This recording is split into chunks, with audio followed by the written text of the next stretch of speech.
It's a hard life being retired. Vic Hainsworth is our judge. I'd like to welcome him. We've got a couple of announcements. We've got a macro talk with Daniel Bridge next Thursday, and after that, the week after that, we've got a painting with light workshop, which Kaz and John Spicer are organising and running. And on Saturday the 10th, we've got the North Essex DPI. Do we know anything about that? It's here, and we'll be posting stuff on the Flickr thread. We'll be doing the normal thing, but we want you to come and volunteer to put stuff out and make tea and generally dogs well as well. We go down the pub. No, well, we Get your true words spoken. Okay, so can you welcome our judge, please?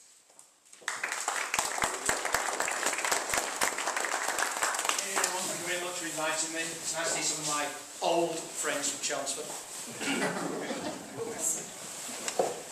There's always a good bit of friendly rivalry, actually. As you know, I thoroughly enjoy judging. I prefer to judge other people's work than my own rubbish. So there's 20 images. I've been asked to give marks out of 20. Prefer the Chelmsford don't win. Oh, sorry.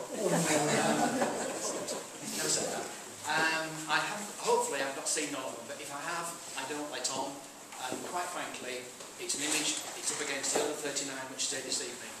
I've also been asked to mark out 20, so the 20s will be put aside, and then I'll have a quick look, and I've been asked to give the best image of the evening. So, if you have a quick look through, please, see what we've got, we're going to start. And if I've set this correctly, the title should come up briefly with each one. Whenever you're ready, Robert. I've got comedy lights. Is it tea break yet? Yeah, it is. Old people in electrics, It's no good, is it? I'm doing the Irish electrician.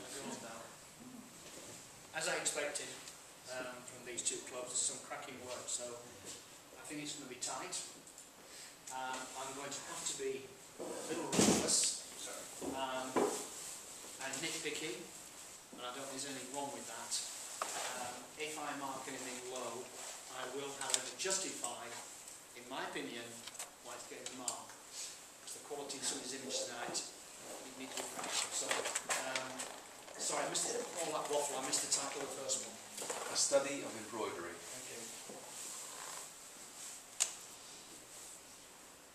A good and excellent piece of close-up work. The lighting is very, very harsh, but it's bringing out all the terrific detail, certainly on the hand, on your left up there. Even look at the detail is actually also an image. If you move in close-up macro, in the thimble there, there's an image there. The detail is superb.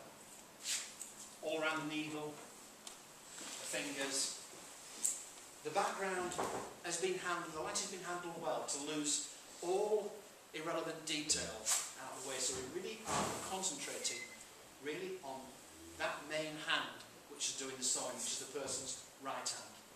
And it's been supported by the thumb, a very weathered hand. So you just look at there, there's an image there in the thumbs, the weathered. You know, she obviously hasn't used stuff from Avon at all, a great deal. However, just a bit of a negative point, no pun mention intended there, but I do find that the actual fabric which is actually sewing is just a little bit over the top, in contrast with the terrific lighting on the hands. It really could have been done, I'm not sure it was daylight or it was flash. There is quite a lot of highlight on those fingers, so it could well have been flash. But I just feel if we just pull back the fabric and the framework of what she's stitching down here, it is coming out of focus here, which is a bit of a shame really, and so is that thumb. But the main detail is in there, but that is just beginning to go out of focus, which is understandable, but I'd like to see that just toned down. So, with that in mind, the positive comments about it, but that bit of a negative point, that's going to be 17.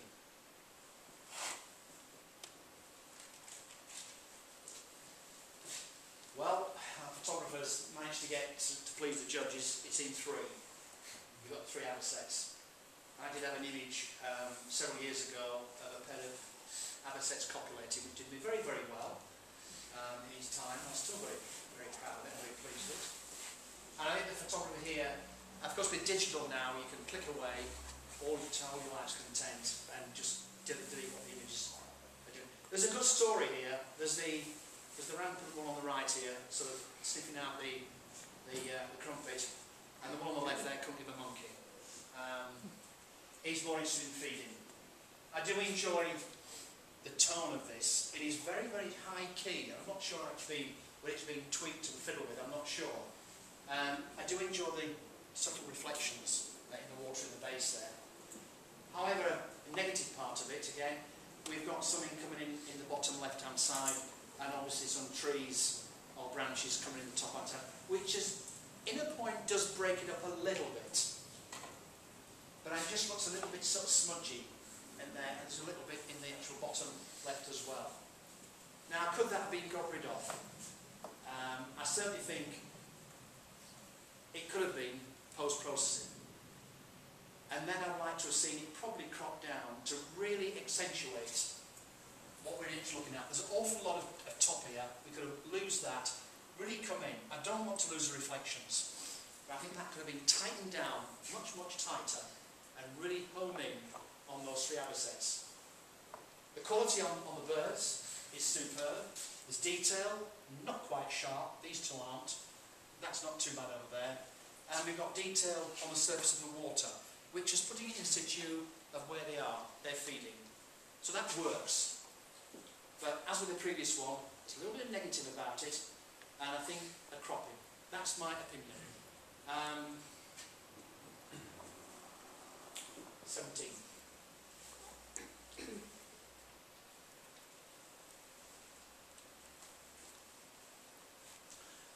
A much photographed location. Never actually been at that part of the country, although I am from up north, not quite that far. I'm usually not allowed to go out north of Yorkshire. I quite enjoy the tone of this one, the sort of cyan tone, the feel to the blue hour. We're led in. Those wonderful streaks of where the tide's gone out and left these ripples in the sand. We stop from going out by the sort of rocks, semi-submerged rocks on the left-hand side. And then we meander through the image, through the water's edge, and we've got that wonderful sky. It's almost like somebody sort of combed it out and stretched it out. There's actually detail in the headland here, and certainly in the castle area, which has been well handled, because of the light coming in, that could have completely gone out. And then we've got a spotlight, which just gives a bit of a highlight there. Well, I looked it through, the further away you come, it's not too noticeable.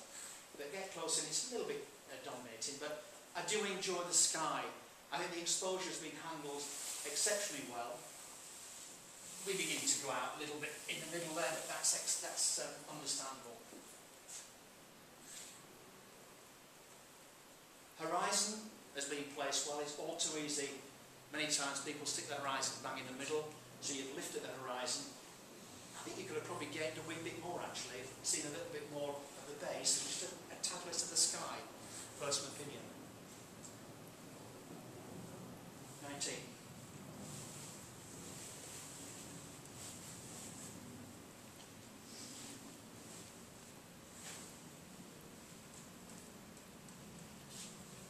I enjoy the monochrome feel of this. They've been put into monochrome. It's got all the colours completely, and it really makes it feel cold and miserable up in the valley there. We're led in. We've got that sort of narrow road breaking up. Obviously, the highways department really couldn't bother about repatching in here. We'll just carry on breaking up till there's no road left at all, I guess. But we are led into the picture, right the way down, up and down the road. Good lighting, terrific exposure, because we've actually got detail all the way down through here. And then, almost at the intersections of the image, we've got the cottage. To a point, I enjoy it, it works.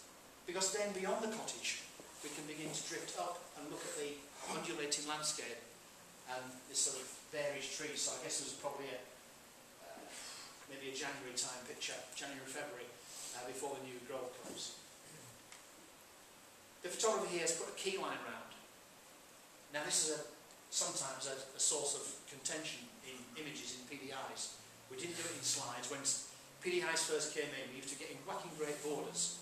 People think they were doing prints. I don't think this image actually needs a key line round because it actually got no dark areas around the outside. If you're going to do a key line, that's about as thick as it wants to go. If it's in colour, I don't particularly want to see a white one, pick a colour from in there, because we've got a monochrome image. That sort of works. It holds it in.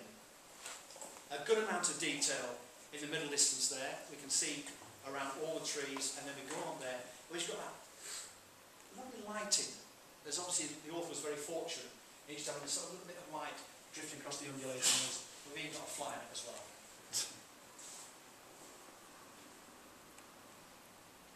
Do we need a person in there? I think a car would have spoiled it. It would be nice maybe if we had a farmer with a dog or some sheep, just to give it a bit of life. It's a little bit static, but it is enjoyable. 18.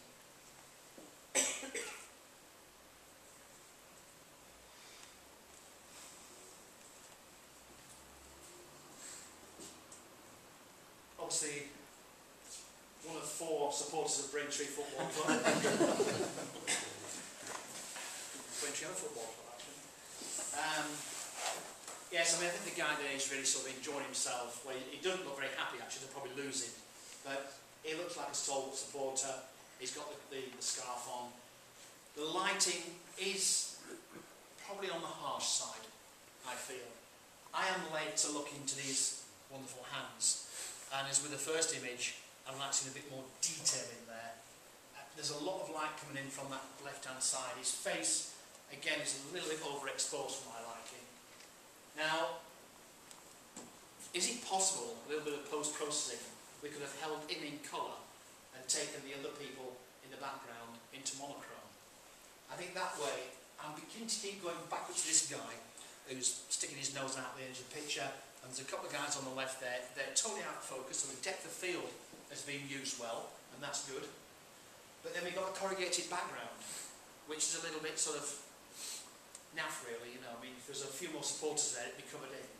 So I actually wonder whether the photographer could actually go back to the drawing board and just take that back to monochrome and just bring this guy out completely. I do enjoy the eyes, the soulful eyes there, the solemn look. You can tell he's of the old school. He's got a tie on and his shirt done up and his pulley from Marx's.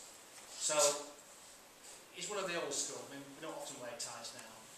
I just feel this is let down by the actual light. There's an awful lot of straight light coming on the left-hand side there and the bottom right.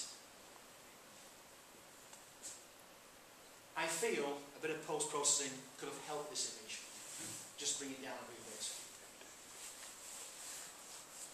15.